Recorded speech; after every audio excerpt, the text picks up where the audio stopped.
You're listening to the Dr. Nina Show with Dr. Nina Savelle-Rocklin, only on LA Talk Radio. Hi there. Welcome to the Dr. Nina Show, Outsmart Emotional Eating. I'm your host, Dr. Nina Savelle-Rocklin. I'm a psychoanalyst. I specialize in eating disorders, and I know firsthand what it's like to struggle. I found the cure to binge eating, and now I help people all over the world find food freedom. And on this show, I am here for you too. So imagine waking up and thinking about your day, not your diet. That's the goal, and it is possible. All right, so today we're going to talk about getting rid of the guilt. Guilt be gone, cultivating a lighter, happier you. So, question. Do you ever get that twinge of guilt when you indulge in something with, a carb? Something on your I shouldn't eat this list? Sure you do. In fact, it's probably more than a twinge. It's probably just a horrible feeling of guilt. Or maybe you set ambitious exercise goals and you get all pumped up and excited about how you're going to change your relationship with your body and exercise, and you're going to feel so good. And then life happens.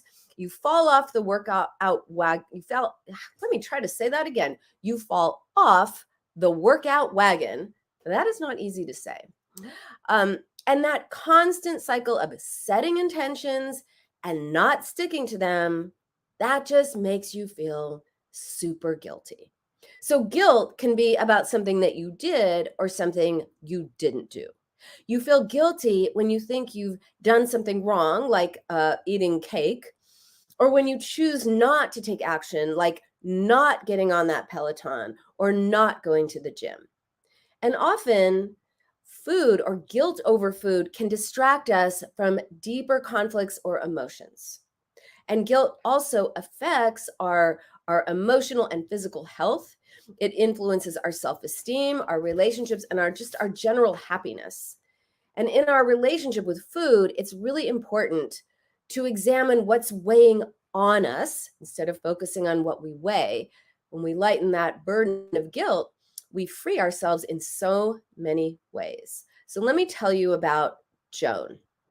So Joan, she loves taking her weekly pottery class on Saturday mornings. It's her relaxing, therapeutic hobby. She just loses herself in the art of molding clay. I don't know, maybe she saw that scene from Ghost with Patrick Swayze and Demi Moore. Like when I think about pottery, that's what I think about. Maybe that's just me. Maybe that's not where Joan's head is. But anyway, she loves it. She's been doing it a while. She's created some pretty decent pottery bowls.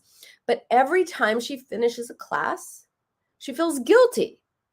And she says like, oh, I'm here enjoying pottery. My husband's home alone. He's probably lonely. He's probably upset that I'm not around. I feel so guilty. I'm not with him. So Joan felt guilty for taking some personal time. And that night, she ended up eating dessert. And then she felt so guilty about going off track, as she put it, off track. She figured she'd already blown it, again, her phrase, and she went through a whole bag of tortilla chips. So the next day, she felt guilty about what she ate. Joan's initial guilt about not being with her husband, who doesn't enjoy being alone without her on a Saturday, was displaced into guilt over food. And why did Joan eat chips? So in my research, I've found that when people choose to eat chips when they are upset, they are feeling some form of anger, frustration, irritation, annoyance, rage, whatever. Eating chips, anything with a crunch, chips, pretzels, anything, crackers, anything that makes you crunch down hard, that is associated with forms of anger. And in Joan's case, she resented that her husband never joined her in any activities outside the house. I mean, she didn't expect him to go to pottery class with her. That was her thing. But he never wanted to do anything. And she also knew that he has social anxiety. So since she understood why he didn't take part in activities, she believed she didn't have the right to be upset. So as with Joan, guilt over food often masks deeper conflicts or emotions. And it's important to identify the root cause of the guilt so that you can deal with it effectively and banish it for good. So really, Joan felt guilty about her thoughts and resentment towards her husband, since she knew why he didn't want to. How dare she resent it? Well, guess what? It's not logical, it's psychological. So you can both understand something and be annoyed or frustrated or upset by it or sad or whatever. So take a moment and think about the source of your true guilt. Is it because you ate something you think you shouldn't have eaten? Or is something else weighing on your mind? It's important to challenge the rules that lead to food guilt as well as examining, what's underneath the guilt. So let's look at some of the food rules that lead to feeling guilty when you eat something on your list of I shouldn't eat that. And that's called letting go of diet mentality. Diet mentality is eat this, but not that. And by the way, I should say that if you are here on Instagram watching the live stream of the radio show, feel free to drop a comment or a question in the comment box. Later on, I may open it up to callers. So if you want to call in later, the number is 323-203-0815. That's 323-203-0815 to talk to me in the LA Talk Radio studio, which is now in my house. Used to be a studio. I was just talking to the owner of LA Talk Radio about this. We used to have a studio, 3 studios. It was fabulous. Now everyone does the show from their house, which is kind of sad. There are things about COVID that were amazing as we look back, freed us in so many ways. And there were also things that we lost, in addition, of course, to losing so many people. I digress. All right. Letting go of diet mentality. If you have ever felt guilty for eating a quote unquote bad food, you are not alone. For decades, the $60 billion diet industry has promoted certain foods as healthy and good, and others as unhealthy and bad as a way of selling products and services. And this has led to millions of people fearing and avoiding certain foods, thinking they're inherently harmful or bad or will lead to weight gain. We've been conditioned to think that certain foods, pizza, cookies, chips, are inherently bad, while others, kale, quinoa, salmon, broccoli, are inherently good. Now, pizza may not be as healthy as salmon, but it is not a bad food any more than salmon is a good food. The good food, bad food mentality is not only unhelpful, it's harmful, especially if you struggle with binge eating. So also guilt and anxiety about what you're eating. If you're like, oh my God, I shouldn't eat that, but I did eat that. I feel so bad. I feel so guilty. How could I have done that? Now I feel bad. No, I ate the bad thing. Now I feel bad about myself. Oh, I'm bad. I'm being bad. That kind of those ideas that go through your head, and then you feel bad about yourself just because you ate something you think you shouldn't have. That kind of guilt and anxiety about food as a result of these food rules, which are part of the diet mentality, they can trigger a binge. By the way, dieting is one major factor in triggering a binge. The anticipation or experience of deprivation only makes us want something more. So when we see certain foods as forbidden, we're more likely to crave them. And we're more likely to feel out of control when we finally eat them, because it's like, oh, I already blew it. Like Joan that I was talking about earlier, I already blew it. I might as well have all the things I'm not allowing myself to have. The day is ruined. I've been bad. I might as well be as bad as I can possibly be because I'm going to be good tomorrow. And this causes that diet binge cycle. And that causes guilt, and it can be difficult to break out of because it's so circular. All right, so here are some tips to let go of the diet mentality and develop a healthier relationship with food. First, challenge your food rules. take some time to reflect on the food rules you follow and ask yourself if they're really serving you.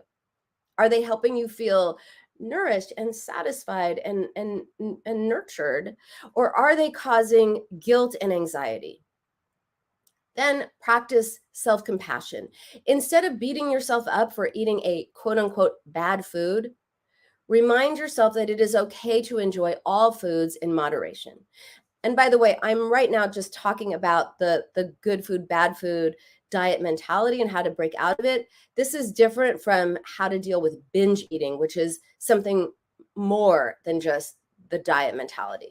Because when we binge in binge eating disorder, it's about eating as a way to resolve something emotional.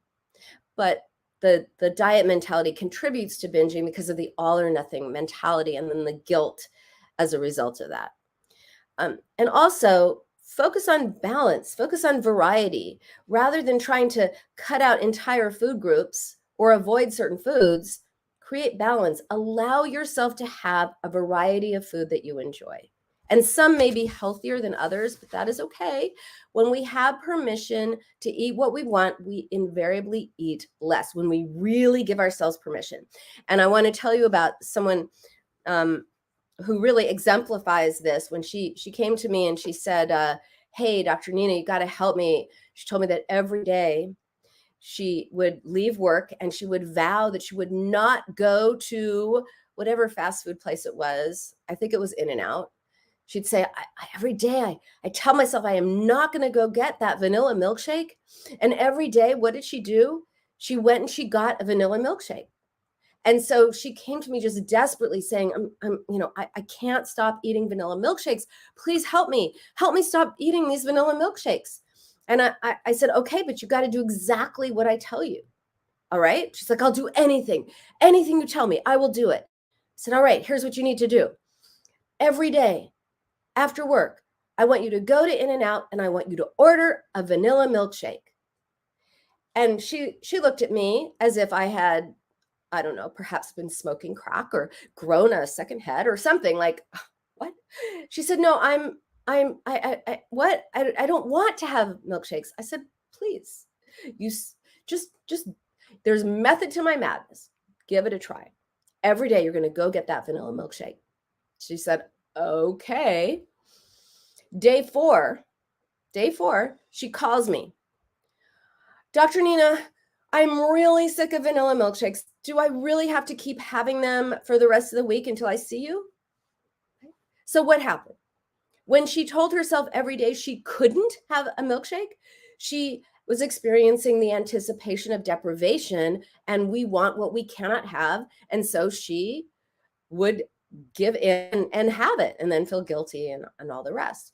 When she had permission, in fact, when I told her she had to have that vanilla milkshake, she could actually choose whether or not she wanted it. And eventually she decided, no, I don't want it. I'm kind of sick of it. And this really points to the importance of psychology when it comes to eating issues.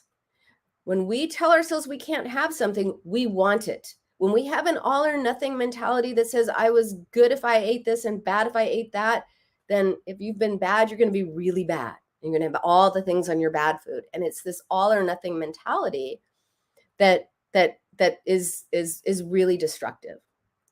Now, of course, it is not that simple. This woman also had to deal with, well, what were vanilla milkshakes doing for her in addition to the anticipation of deprivation? Why vanilla milkshakes? Well, it turned out this was her sole way of comforting herself. So when she was a kid and she was upset, her parents would be like, oh, let's go get ice cream. Let's get a milkshake. You can't be sad if you're having a milkshake.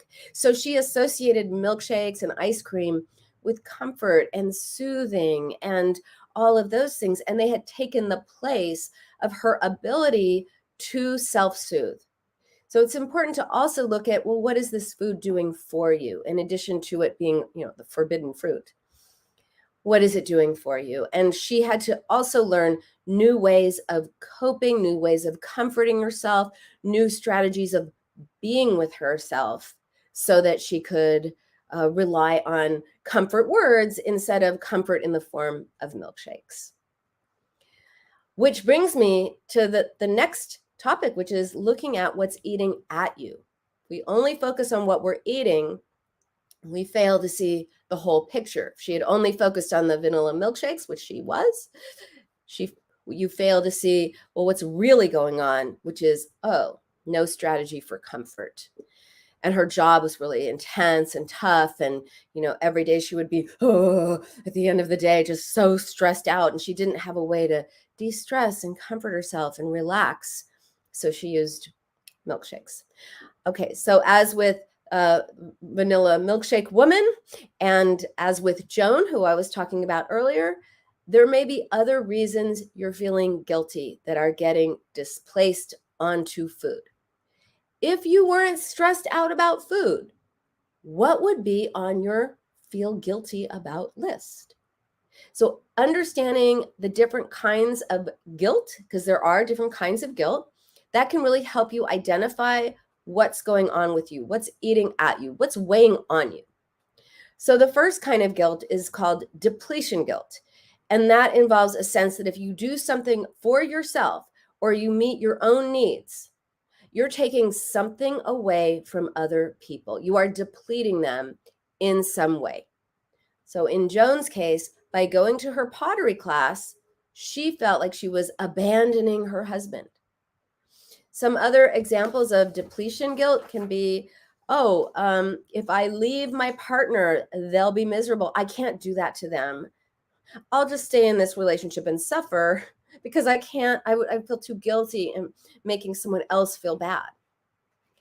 Oh, I'm turning down that great job in another city. My mom was so upset when my sister moved to New York. I can't do that to her. I'll just stay in LA, even though it's not the right thing for me, because I don't want my mom to be sad if I leave too. I want to be an artist. I desperately want to be an artist, but my parents will be so disappointed if I don't go to law school. They've been counting on me to join the family law firm since I was born. I can't do that to them.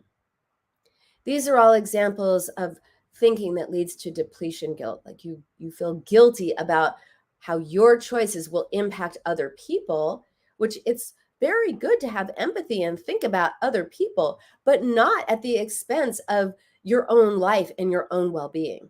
So that's depletion guilt. Second kind of guilt is called self-guilt. This is the guilt you feel because of actually being or existing in the world, for having any needs. The sense is by needing anything, food, nurturing, comfort, security, love, anything, you're exposing a deficiency in yourself somehow. Like even it's a belief that it's fundamentally wrong for you to have needs. And often people who suffer from self-guilt, they are all for other people having needs. They're actually really down with meeting the needs of other people. But when it comes to themselves, they feel guilty for having any needs. So self-guilt sounds like, I shouldn't be so hungry. I shouldn't be so tired. I shouldn't want more. I'll go to whatever movie or restaurant or vacation you prefer. It makes no difference to me where we go. I have no preference. I just want to make you happy. I would feel guilty if I spoke up. Sure, I'll babysit for you tomorrow night. It's not a problem. I'll cancel my plans. Self-guilt, as if what you want is somehow wrong. It involves the sense that your needs and wants will be burdensome to other people. And so you go out of your way to put the needs of others before your own. And that way you're not burdening them with your neediness, which, is not actually neediness. It's just basic needs and wants. Let me give you an example. This is Mary's story. So Mary often put the needs of others in front of her own. She once canceled her own dinner plans so she could help out a friend in a babysitting crisis. So her pattern of giving up herself to take care of others led to feelings of emptiness.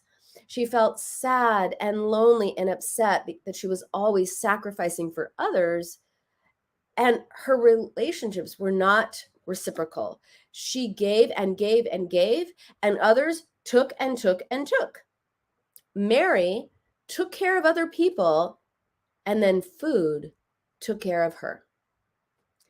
She met the needs of everybody else, and then food took care of her by providing comfort and filling a void. When Mary began prioritizing herself instead of sacrificing herself for other people, she felt more fulfilled. She had to deal with the self-guilt and give herself the right to have rights. Yes, I actually have the right to go to someplace where I prefer. Maybe sometimes I'll go where you prefer, but sometimes I want to go where I prefer, right? She gave herself the right to have rights.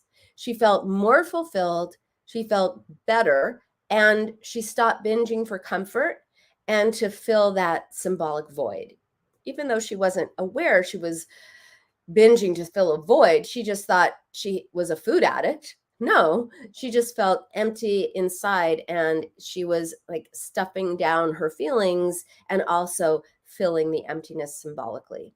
So instead of seeing self-care as indulgent or selfish and feeling guilty, Mary realized it was a necessity, and it is a necessity. Give yourself the right to have rights. If you can resonate with Mary's story and you take care of everybody else, but food is the only thing that takes care of you, it's time to start giving yourself the right to have rights. It's time to start giving yourself the right to speak up, to have what you want at times, to want what you want, to feel what you feel. Remember, there is a difference between being selfish and practicing self-care. Selfish is, I only want to do what I want. I don't care about other people. No. Self-care is, you know what? Sometimes I'm going to do what I want, and sometimes I'm going to do what other people want. I'm going to decide on that depending on the situation. Selflessness, which is what most people with self-guilt have. Selflessness is, I don't care about me. I don't matter. It's all about you. And of course, that leads to emptiness, which leads to filling the void. So self guilt is really a big one. Another kind of guilt is moral guilt. It's when we violate our moral code or ethical standards, like we tell a lie or we steal something, or maybe you told a little white lie or took something that wasn't yours at some point. That's what that kind of guilt is about. There are all these different kinds of guilt. I still feel guilty about when I was like 5 or 6 years old, went to a friend's house after school, and her mom gave us money to go to the store downstairs to get a snack. Only my so-called friend was like, I'm just spending all the money on me. If you want something, you have to steal it. And I knew it was wrong. And I was like, I can't do that. She's like, what are you afraid? I mean, I totally bowed to peer pressure. I stole a roll of butterscotch lifesavers. I still remember I got outside the store. I felt immediately so guilty that I thought I would throw up from guilt. So I gave them to this little boy who was riding a bicycle down the street. And I still hate butterscotch. I was suffering from moral guilt. Cannot steal or tell a lie or any of that, right? That's moral guilt. Survivor's guilt. This is also a significant one for people who struggle with food. So survivor's guilt originally was meant to be guilt that is experienced by people who survived a traumatic event, like a big T trauma event, like an accident or a natural disaster. Survivor's guilt originally was about that, where other people died or suffered and you didn't, and that was the guilt you feel for surviving. And now survivor's guilt includes the feelings that people who have been survivors of sexual assault or abuse or any kind of abuse, what they feel. So they might feel responsible for what happened to them, or they might believe they could have prevented it in some way, or they should have spoken up, or tell themselves a lot of those types of things, taking responsibility for what happened to them and feeling guilty for not having done something, said something, or prevented it, when in reality, this kind of abuse is never, ever, ever the victim's fault. But survivor guilt can affect your sense of self even. And if you feel guilty all the time just about having survived or being in the world, it's hard to be with yourself. And when we binge, we are not being with ourselves. We have vacated the premises. We're in like that binge zone, which is you're not thinking, you're not feeling, you're just in the zone. So sometimes when you have a hard time being with yourself, whether it's because of guilt or something like that, then, or all kinds of things, but we're talking about guilt today, then you're going to turn to food to escape the bad feeling of guilt. Another kind of guilt is parental guilt, felt by parents who don't think they're good enough parents, or they're not meeting their expectations of parenting. Oh my gosh, show me a parent who doesn't have parental guilt. Working parents might feel guilty for not spending enough time with their children, for example, and that is a form of relational guilt, which is anything that you feel guilty about in the context of a relationship. Also, there's anticipatory guilt. This is when you think you're going to do something wrong, even if it's asserting yourself, even if you haven't actually done or said anything. So these types of guilt are related to food issues, again, because of the mechanism of displacement. Instead of feeling guilty about something in our lives that is bothering us, we feel guilty for what we are eating. Instead of, I feel guilty that I'm not spending enough time with my daughter. Oh, I feel guilty because I ate the pizza. Instead of, I feel guilty because I want more out of my life.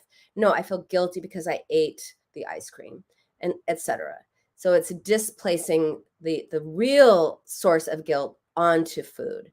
And then, since eating and binging can be a way of comforting or distracting ourselves from guilt, it becomes a vicious cycle. It's like, I feel guilty for what I feel guilty for the situation. No, I don't. I feel guilty for what I ate. Now I feel guilty and I don't know how to comfort myself. So I'm going to eat to get away from myself. And the cycle continues. Right. I also want to mention the difference between guilt and shame. So guilt is very different from shame. Shame is about who you are as a person. Shame has to do with your essential character. So whereas guilt sounds like, oh, there's something wrong with what I did, or there's something wrong because I didn't do that. I should have gone to the gym. I should have spoken up. I should have said something. Shame sounds like there's really something bad about me. So guilt is about your behavior. Shame is about you. And it can be very subtle. I was someone who recently said to me, I was so bad the other night. I ate pizza and cookies. I was so bad. I was so bad. If you feel guilty and or ashamed, because you can feel both, for eating, what crimes are you actually accusing yourself of? If you're being bad, what does that actually mean? If you feel good when you eat a healthy food and bad when you think you ate something you shouldn't have eaten, then your sense of self is overly tied to what you eat. If you feel shame for eating pizza, ice cream, or whatever, right? Shame is, oh, I feel so bad about myself for eating that. I feel so bad. I was so bad. I had that. I'm being bad. I feel bad about me. There's something wrong with me. What's wrong with me? Why did I eat that? Why couldn't I stop? What's wrong with me? If you've ever said, what's wrong with me? That's shame. That is shame. And then, of course, it feels so terrible that you might just turn to food to get away from the terrible feeling of shame. You see how it's so cyclical.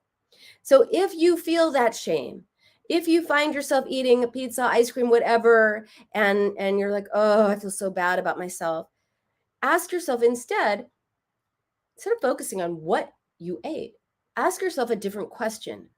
Why? Why did I eat that? What was going on with me?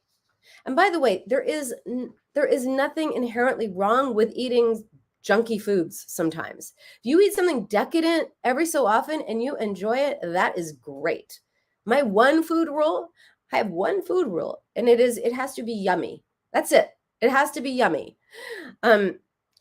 Life is to be enjoyed, and that includes sometimes eating yummy foods that aren't always super healthy or nutritious. It's all about balance. But if you overeat or binge on a regular basis, whether it's on healthy foods or unhealthy foods, by the way, and you're eating as a way of managing deeper intolerable feelings, which you may not be aware that you're doing that, but if you're eating to cope, then it's important to know what's leading you towards food rather than focusing on what you're eating. Okay, on Instagram, Knick-Knack says, I can't think or feel anything when I binge. I tried to have that relationship with myself. I had tried to have that conversation with myself, but it's like I'm in a black hole. Help. Yes, I get it. That's what happens. We go so quickly to food that we often don't even know we're being activated by anything in our thoughts or in our environment. We go so quickly to that, we bypass what's actually going on. And this is exactly why I created my food mood formula, which I talk about in my book, The Binge Cure. So if you don't know why you are eating, because you're not going to know. If you go right to food, you're not going to know what's eating at you. I've often talked about Jenna, who thought she was a food addict because she felt that Ben and Jerry's was calling her name. And as it turned out, she said, I'm just addicted to ice cream. I'm addicted to Chunky Monkey. Like, that's all there is to it, clearly. But when we dug deep, it turned out that watching the show was about a conflict between sisters in the show. And Jenna, had an issue with her sister. So watching the show activated her own sister conflict. And before it reached her conscious awareness, she went to ice cream for comfort and distraction.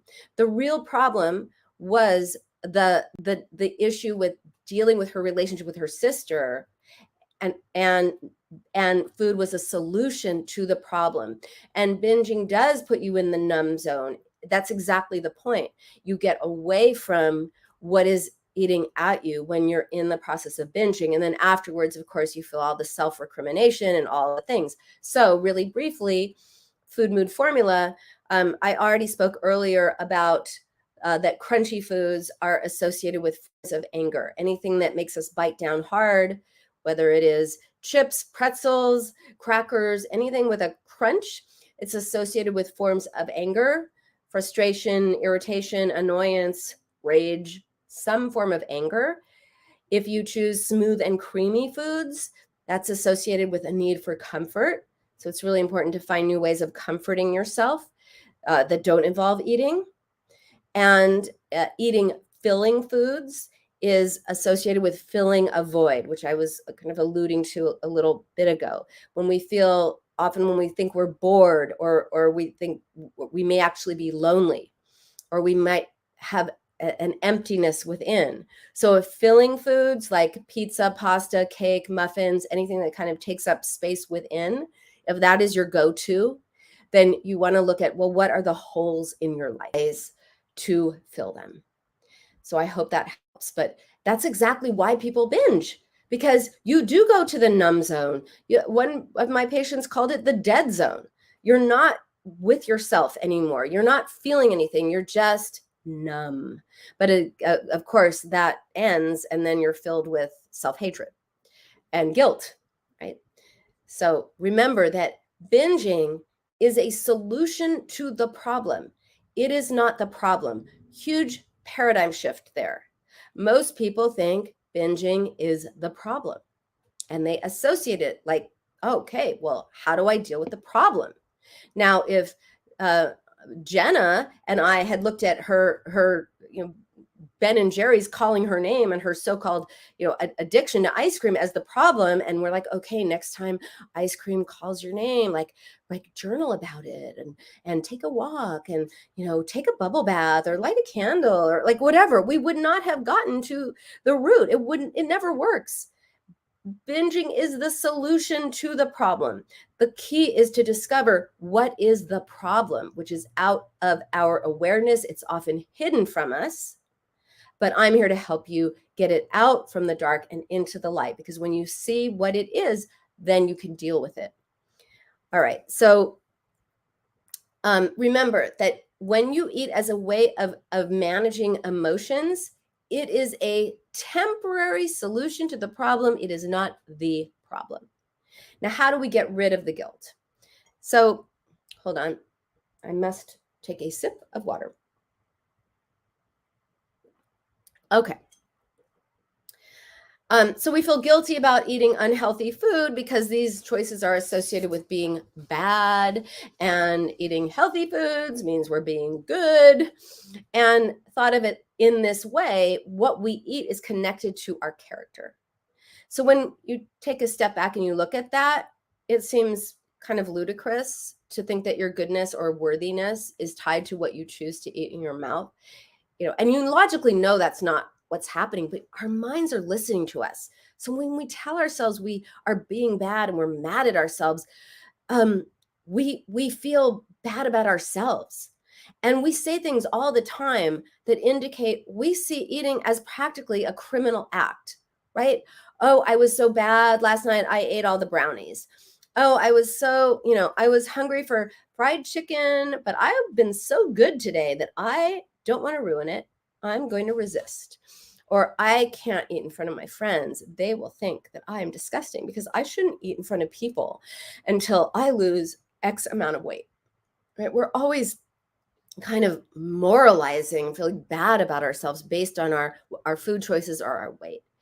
And how we relate to your emotions, your needs, your wants, your thoughts, that reveals a lot about your relationship to different parts of yourself. When you heal yourself, you can stop accusing yourself of these, so-called crimes. So there are essentially three basic parts of ourselves. We have ourself, our prosecutor, kind of often our critic, and our defense attorney. Think about it like an internal courtroom. So the self is a part of you that has needs, wants, wishes, emotions, conflicts. So when you say, oh, I was feeling really sad or upset or afraid or happy, that is your self talking. And that is the part that is often the most vulnerable to judgment and criticism by the prosecutor, the critic, which is relentlessly critical, finding fault with you, with your thoughts, with your feelings, with your wishes, with your needs. And also, by the way, here's a tip. If you refer to yourself in the second person, calling yourself you, it's usually the critic talking. It's usually your inner prosecutor. So if you say to yourself, I can't believe you ate that. I can't believe you. Like you have no self-control to yourself when you're saying that to yourself. That's your prosecutor. Now, the defense attorney, or, kind of the soother to supporter part of you, it's the part that can be calm and understanding and supportive. And often that's the part that can show up for other people, but not for you. I find that lots of people relate to their friends and family in a warm, open, loving, fabulous way. Oh, but when it comes to themselves, they are not accepting of themselves at all. They treat other people one way and they treat themselves a different way. Can you relate to that? If you're on Instagram, drop me a thumbs up. You can relate to that idea that you're like super understanding of everybody else, but when it comes to you, it's a different story. So ideally, when you experience a need, a wish, an emotion, something's going on with you, you respond with comforting or soothing words. But often that's not what happens. When you don't know how to soothe yourself, you are more likely to turn to food for comfort, like Jenna and the ice cream. She didn't know even that she was triggered. She thought she was triggered by ice cream. She was triggered by the show. She doesn't know. And even if she realized, oh, I'm getting triggered by this show, it's making me upset about my sister, she didn't at that point have the skills and the coping strategies to be able to comfort herself with words. So if you don't know how to comfort yourself with words, you're more likely to use food for comfort, which leads to judgment. How could you have eaten that? You failed. Oh my God. You're never going to lose weight. You're never going to stop this. You're disgusting. All the things people say to themselves. I know, because not only have I treated eating disorders for 22 years, I struggled with every single eating disorder for a good 15 years. So I know how that voice sounds. And I also know that you can eliminate it. That's why I call my book and my method the binge cure method. It works. So responding to yourself in a soothing way is the key. Comfort words more than comfort food. And one way to do that is to cultivate self-compassion, which involves treating yourself with the same kindness and understanding that you would offer a friend. When we practice self-compassion, we create a healthy relationship with ourselves rather than one filled with guilt and criticism, right? Because when we feel guilty and then we criticize ourselves, then we get stuck in that loop of, I feel guilty, I feel bad, I got to escape myself. What's in the kitchen? Let me go to the drive-thru. Let me order something from DoorDash or Uber Eats or whatever. And lots of people struggle with negative self-talk, especially when it comes to food and body image. And the way you talk to yourself determines the way you feel about yourself and the way you feel. And the way you feel affects the way you eat or what you do. So when you speak to yourself harshly and negatively, you not only make yourself feel bad, but you make it a lot more likely that you're going to use food or binge to get away from your own mean voice or from the bad feeling. When you tell yourself you're a failure, you have no willpower, you feel terrible. And then again, you got to get away from your own mean voice. What better way to do that than binge and turn off your mind temporarily? On the other hand, when you talk to yourself with kindness and compassion, you feel better. So the first step to changing your self-talk is to identify it. Pay attention to the things you say to yourself throughout the day and try to pinpoint those negative messages. Once you know what you're saying to yourself, you can really challenge those thoughts. And one way to challenge it is to say, would I say this to my friend? If, let's say, you ate ice cream or binged on ice cream or had a whole pint of ice cream or more than a pint and then ate the kitchen, it's just whatever. Let's say you do. And you start telling yourself mean, bad things. I have no self-control. Or you have no self-control, or you suck. Nothing's ever going to change. This is terrible, and on and on and on. Stop and ask yourself, what would you say to a friend who called you up and said, oh, I feel so terrible. I just ate the kitchen. Like, I don't know. I lost it. I just ate everything in my kitchen and I feel terrible. You would not say to your friend, well, you suck. You're disgusting. You're never going to change. You wouldn't say any of the terrible things that you say to yourself. You would not say that to your friends. At least I hope not. But I'm going to think, no, you would not. So if you tell yourself that you're disgusting because you binged on donuts, ask yourself what you'd say to a friend who did the same thing. Would you be disgusted with your friend for binging on donuts? Of course not. You'd be understanding and sympathetic. You got to cultivate the same response to yourself. And, be kind to yourself, even when you do something you wish you hadn't done. Remember, it doesn't make you a bad person to eat something on your bad food list. It makes you human. Get rid of the list, first of all. But if you can't get rid of the list because that doesn't feel safe, okay. But don't beat yourself up if you have something on that list. Give yourself the same level of compassion and understanding that you give your friends and your loved ones, because the way that you talk to yourself matters. By challenging these narratives, by practicing self-compassion and creating a positive mindset, we really can create a guilt-free, happy life. When you don't feel guilty about things in your life or what you eat, you will feel happier and healthier, and it kind of, you lighten up in all ways, right? So that is how to get rid of the guilt.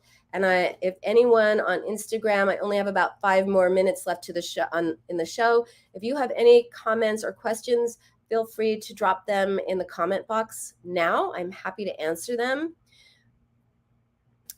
If not, I'm going to continue with a question that I got. So I get a lot of questions. The last couple of weeks, I've been answering listeners' questions, and here's one that I didn't get to last week, and this is from Barb, and she said, "What is one thing that is a clue that someone has this issue, meaning struggling with food or binge eating? What is one thing that is a clue?" Well, I'm going to give you more than one thing that is a clue. So here are a bunch of things that people who are struggling with binge eating often feel. So if you're listening to this and you don't struggle with binge eating or emotional eating, but you think maybe a friend of yours might be struggling with this issue, then here are some things to look at. Eating in secret, people eating in secret. And how do you know that? Well, if you live with this person, maybe food disappears really quickly, or they make excuses for, oh my gosh, I don't know, I dropped the cake and then the dog ate it and I had to throw the rest of it away and then I took it to the trash, like making up all kinds of excuses of why the food is gone. Also frequent dieting, always on a diet, like dieting, binge eating, dieting again. Anyone who's expressing shame or guilt about eating, they might express remorse or guilt after eating, or make disparaging comments about their eating habits. How do you stop? It's like I look forward to it, but then I don't think I can't stop until everything is gone from the plates. Well, I only have 3 more minutes, so I can't tell you in 3 minutes how to stop. But I do suggest that you continue to watch the show, and also get my book, the Binge Cure: 7 Steps to Outsmart Emotional Eating.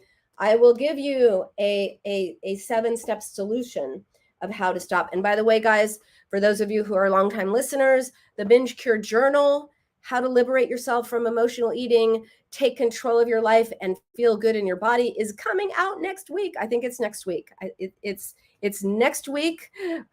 Pretty much 99% for sure. So I am so super excited to have this available to you in a workbook accompaniment to the Binge Cure. But overall, knick-knack, it involves really, you have to focus on why you're eating and not what you are eating. And start with the food mood formula that I told you earlier in the show. If all you do is take a moment and think like, okay, even if it's afterwards, what was eating at me? That is a huge step that you are taking to start to recognize the true reasons you're turning to food, because it is not what you are eating that is the problem. It is what's eating at you. If you just focus on, I can't believe I ate that, I can't believe I binged, what's wrong with me, I'm going to go on a diet tomorrow, nothing will ever change. You will be stuck in that cycle forever. But there is a way out. And when you first identify the hidden reasons you're binging, then find new ways of expressing your emotions, new ways of responding to yourself. When you recognize and heal how you came to develop this way of coping, because it is a coping strategy, it's a negative coping strategy in the first place, and do some healing work on the emotional wounds within you that are still there, because we all have them, and learn how to be in the present, how to relate to yourself differently and other people, then you will be in a completely different place. It's what I teach in my book. It's what I teach in my coaching programs. I want you to know there is absolute hope. So knick-knack, keep listening. Let me know if you have any questions about the book. There is hope. You can liberate yourself from that. That's why I don't believe in the notion of recovery. Recovery means, hi, Kimmy, stopping by to say hi and give support. You're on the East Coast. Oh, you love my book. Yay. I hope you're enjoying the East Coast. Love it, love it. Oh my gosh, that is my show for today. I just want to say quickly that recovery is every day waking up and thinking about this stuff and thinking, okay, I'm going to be good. Right? I'm going to be good. I'm not going to blow it. I'm going to be good. That's recovery. Liberation is, hey, I wake up and think about my day. I don't think about food because that binging thing I used to do, that's in my rear view mirror. I don't do it anymore. I don't even think about it. So there absolutely is hope and it is possible. That's why I call my book The Binge Cure, because I believe in the cure. Okay, now I really am out of time. My producer is like, Okay, so thank you. Thank you for tuning in. I'm Dr. Nina Savell Rocklin, psychoanalyst, here to help you create a binge-free, happy life. I'm here every Wednesday live on LA Talk Radio and also live streaming here on Instagram at 11 a.m. Pacific time, or you can listen later whenever you wherever you get podcasts. You can do it at the LA Talk Radio site or on most podcast platforms. And again, for a deeper dive into this topic and many others, please check out my book, The Binge Cure, 7 Steps to Outsmart Emotional Eating, available on Amazon in every format, including Audible, and I read it to you. So that's it for today. Stay curious, not critical. I'll see you next week. Bye for now.